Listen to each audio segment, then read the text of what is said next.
What is up, GOAT World? It is me, your boy JDZ, and I'm back at you again with another GOAT format video. Sorry about the long hiatus, but I am back, and today I have the top 8 deck list from PWCQ number 62. It just concluded, and man, it was a stellar event. Shout out to all the participants in that tournament and everyone for your patience. We were having a lot of issues with that tournament between Discord, between the retro bot, between YouTube, between every aspect of that event was absolutely up in shambles, but we made it through. And today I'm going to bring you those top 8 decks, so make sure you go ahead and like and subscribe and hop on into the comment section and let me know what your favorite deck list was. Coming on in at number 8, we got Snakes on a Chain. Snakes on a Chain had to drop out of this tournament, but did perform well enough to get a top 8 finish before they had to do so, playing this very unique warrior strategy that you see on your screen. I believe this is the duelist that had some success in GOAT Grand Prix, I believe in Detroit, came out and had a deep run in that tournament, made it all the way to second place, I believe, playing a very similar deck. I believe it's like a Thunderclap style deck in their own brew. We got the Goblin Attack Force in the main deck. You got the Reaper in the main deck. You got a main deck Zumbira, just for a little bit more ass on the top end. You can kind of beat down in the early games. Clear Spies, more answers to GK Spy, more answers to Defense Position Chaos Sorcery in those game number ones. You have the main deck Mind Control and the rest of the pretty standard trap lineup. In the side deck, we're going to roll up with the Big Bang Shot Giant Trunade combination. I love seeing Giant Trunade make its way into these aggressive decks. I think it's another tremendously underplayed card, especially coming in a side deck capacity, getting through those Sakura's Armors and Enemy Solemn Judgments. Just another card that can do that. Also pairing with Big Bang Shot, just some added additional removal. And it's also going to be good against the scapegoat based strategies, which have kind of been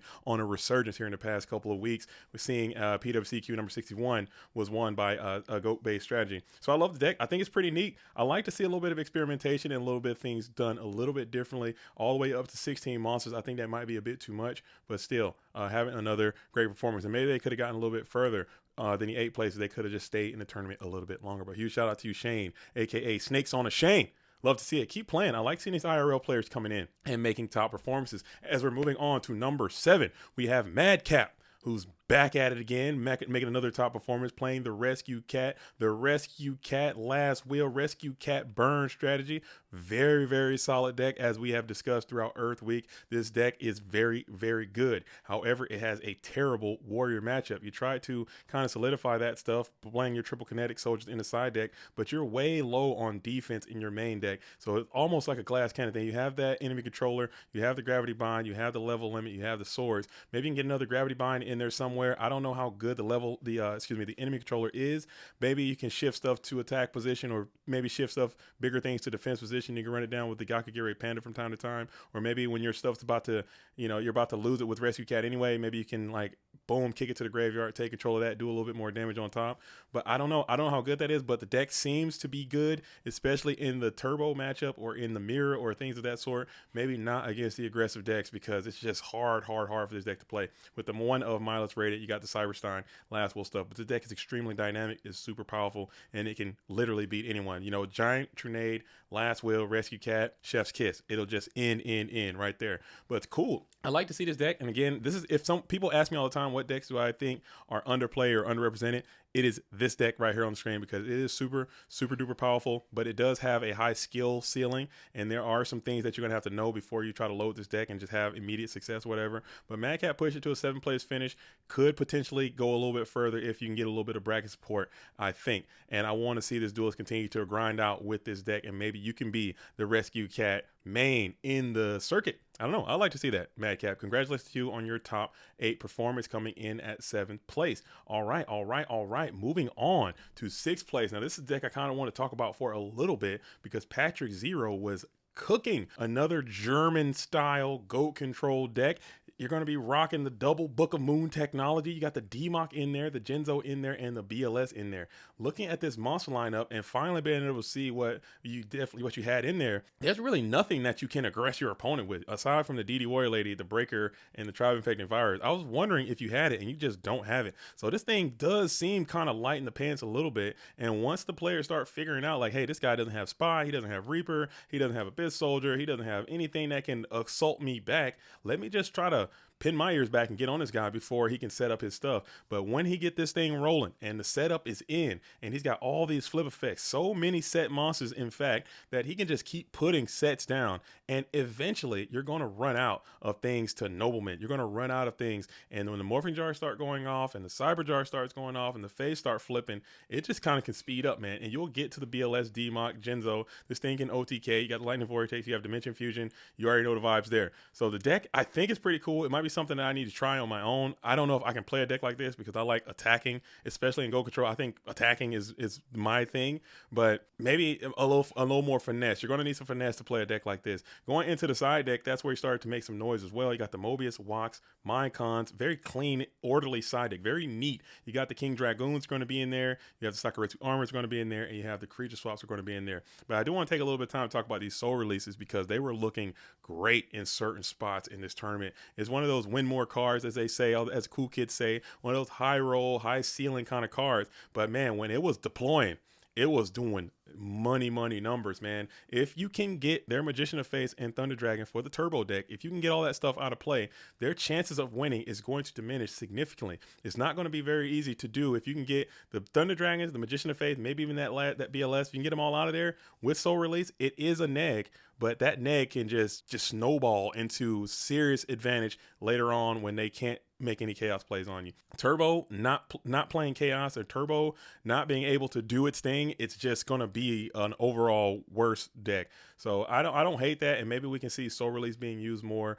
Go back and check out some of Patrick Zero's times when he was on stream. As always, these events are fully live streamed, or go check out some of his replays in the Discord, and you can see how effective this card was in certain situations. But I like this deck. I like Go Control. I like seeing Go Controllers back, and I'd really like to see the different variations that these duels are putting on this deck. Maybe DMOC is the future. Maybe DMOC, Genzo, BLS is enough damage output to carry with a bunch of other small guys. I don't know what the correct answer is, but maybe it's somewhere in between because these decks continue to have success throughout the GOAT world. Shout out to you, Patrick Zero, for coming in. You're a 6th place finish. Hopefully you continue to come on back into the GOAT world and keep on playing. Okay, moving on. We have 5th place. We got Insidious playing that Chaos Turbo, rocking and rolling, locking and loading. You guys already know what time it is. Super standard, super regular. This is the same deck that this duelist has been on. Just throw it in, rinse and repeat. If it ain't broke, don't fix it. Book of Moon, this duelist reported back. The Book of Moon has been doing money numbers. I think the card's cool.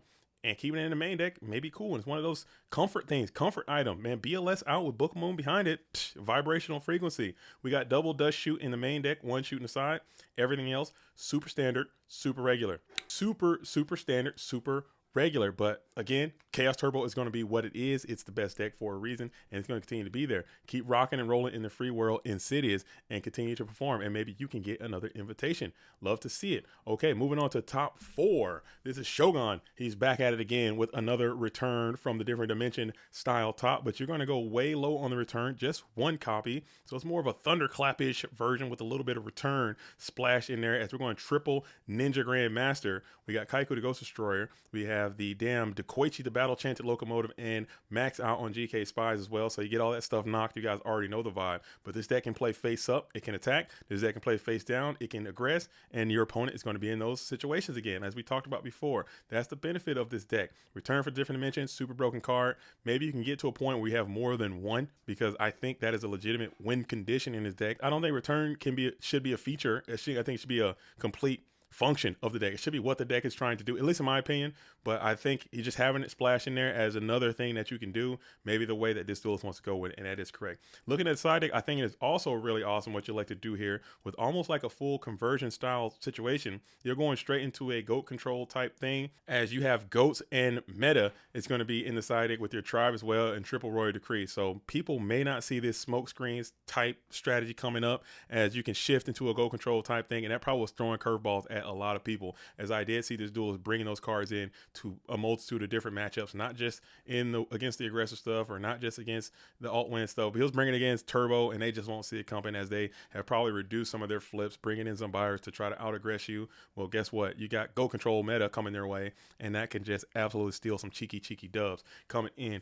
for the Shogunate. So I love to see it, man, and I love this duelist, man. He's so damn funny. He's in the comment section, he's in the chat most of the time during the stream, man, and it is absolutely a riot to have the Shogun Shogun around. Looking forward to meeting this duelist when he comes to GGP Seattle or when he comes to Orlando. Whenever I can see him again, I think he's a good spirit and love being around him. So cool duelist, cool performance, top 4 for the return strategy, and that's going to be the Shogun Lopez. I love this deck. I want to make a return deck in paper. I'm looking for the right build, and this might be it. Okay, moving on. We got back at it again. We got Dueling High. 101 has made another top performance after absolutely destroying the Friday event, the starter deck showdown. His duels went true blue and killed both of those events, first place in each, and came back in for a third place finish. Playing this Chaos Turbo deck again. Chaos Turbo, very standard, very regular. Pretty much the monsters are figured out. The spell and trap cards are spells are figured out, but the trap cards, you change it up a little bit. Just double dust shoot, triple jar of greed. You're back on triple the jar of greed, and it worked out great. TT is going to be in the side deck. Side deck, again, you took a little bit of a risk. You actually loaded up some Karibos in there. Love to see that. Probably sick and damn tired of losing to the Reasoning Gate stuff and the Machine Gate stuff. You're like, you know what, I'm gonna give myself a chance, and I don't hate that. It's not that much. It's not that much of a commitment to have those cards in your deck just to ensure that you give yourself a fighting chance against those alt-win type strategies. I like Karibo. I like Threatening Roar. Cypher Soldier and Zumbire the Dark is super funny seeing both of those guys in there. Warriors just don't even show up, man, because you're going to have a hard time. And you got the damn Sakuretsu armors are going to be in there. But you know what? The deck is super solid, and you did make it to the top third finish, but it just wasn't quite enough because you ran into Scrub for Life, who was playing the Warrior strategy. Oh my goodness, how did you go down to the Warriors? You were kind of getting outdrawn a little bit in that matchup. I can't even lie, but Scrub was going nuts in this tournament. Huge shout out to Scrub as he is donning the Warrior mantle as Moxie's is going into retirement. LaBounty is in retrograde. All the great Warrior players, SDO, Killer, and Krebs, and all those guys are kind of in retrograde. We don't know where they are or where they've been. All the great Warrior players of yesteryear have all kind of just faded from obscurity, and now it is up to, I guess we're going to have to lean on Scrub for Life. Evil for Life is going to try to be the new top Warrior talent to keep this strategy viable in the circuit and on the scene in the online game, as he made it to all the way to a second place finish. And it feels like this whole entire second half of the stream was dedicated to Evil for Life, aka Scrub for Life, as he grinded this entire Dogtown, win after win after win after win after win, and made it all the way to the grand finals, and eventually had to force the reset on the eventual winner. But Scrub for Life was doing his thing, playing his Warrior strategy, and I really like this deck as well. You've been kind of playing this one all season, got a lot of LaBounty energy in there, a lot of that old Moxie's energy in there, but you changed it up to yourself as you are playing Book of Moon and Brain Control, two cards that I know for a fact this duelist has been on the record stating that they are no good, and here they are in the deck proving that they are good, and Smashing Ground. So you got Book of Moon, Brain Control, and Smashing Ground. 3 cards you're like, hey, all those cards are ass. And guess what? They're all in your deck, and they're all having cash money numbers. Cliff the Trap Remover, I thought that was a great addition. I saw that dude coming in, and he was doing work. Money numbers, crushing Royal Decrees, getting in under floodgates. I think it's time. I like Cliff in there. You got the Assure Priest in there, so you are respecting the control decks, and you have the kinetic soldier as well as one Zumbira. Zumbira, a guy, he's starting to piss me off. Not gonna lie. Main deck looks super tight. I love the Jar Greed inclusions as well. You got the Dust Tornadoes and the Triple Trap Death Shoot. Deck looks great, and the player was playing out of his mind. The deck was drawing hot, the deck was drawing cold, and he was making some good plays and good reads and doing everything that he could do in the best of his ability to make it all the way to the position that he ended up being at. But I like this deck, man. Keep rocking, Scrub. I mean, you are the Warrior guy now, whether you like it or not. Maybe you won't play Warriors again. Maybe you'll just tuck it away and be done with it, and the strategy might just fall through. But we need players to keep this Warrior strategy going. But you made it super duper far, but just not quite far enough, because you ran into an absolute chainsaw again for the 90th time, it seems, winning PWCQ number 62. We have none other than Anthony Alvarado winning again for what seems like a back-to-back type thing.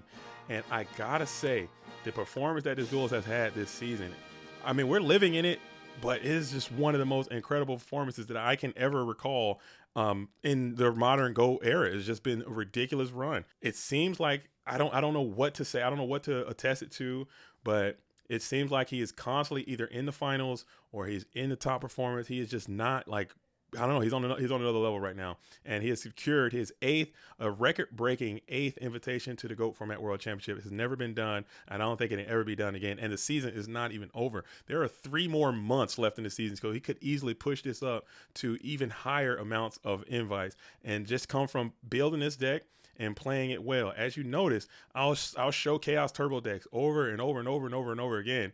And the players, there might be a slight change here or a slight change there. So it's not like the deck is just so broken and so busted and so much stronger than all the other decks that everyone is playing, because everyone has access to the exact same cards. And you see the deck list and you see what they're doing. So clearly it is something that this duelist is doing to maximize their playing potential and to minimize the amount of variance and still demonstrate that skill is a factor in GOAT format. It's not all sacking. Granted, there is sacking. Of course, there is sacking in GOAT format, but it can't be all sacking, because there's no way you can win 8 tournaments or top in that many tournaments to get that many invites all on luck. I just don't believe it. So every time this duelist wins, it just lets me know that he's just that much better and he's able to continue to beat people via skill. It has to be some type of skill associated with that.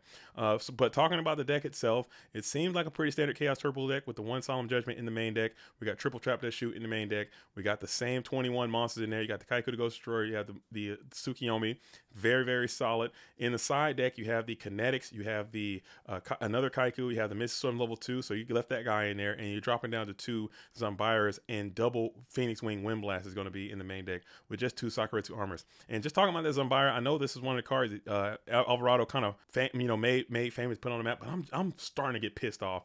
Zombira in the Dark is really, really starting to frustrate me just as an observer in my own play. I don't know how good that card. We might need to reassess that guy, but it's still performing very well in the side deck, and the side deck seems super tight. You got everything you need, and you can side it well. You got Call of Haunted is in there. You have the Solemn Judgments in there. So this is it, man. This is the deck to beat. This is the player to beat. So when you're in these PWCQs or when you're on these circuits and you see this duelist in your bracket, if you can take him down, you know you have a good chance to win the rest of the tournament. Or if you find yourself lined up across this duelist and you can take him out, you know you have a good chance, and you know you're a good player, because clearly he is the very best player in GOAT format right now, and it's not even close. So huge shout out to you, Alvarado. Thanks for keeping the tournament integrity at the highest possible level and participating even when you don't need to, and continue to amass invite after invite and enter into that rarefied air, man. I really appreciate it, and continue to do that. Well, duelists, if you wish to participate in the GOAT Format European Championship, it is taking place next week. That is next Saturday, July the 20th. I hope to see you guys all out there. It is a free to enter event,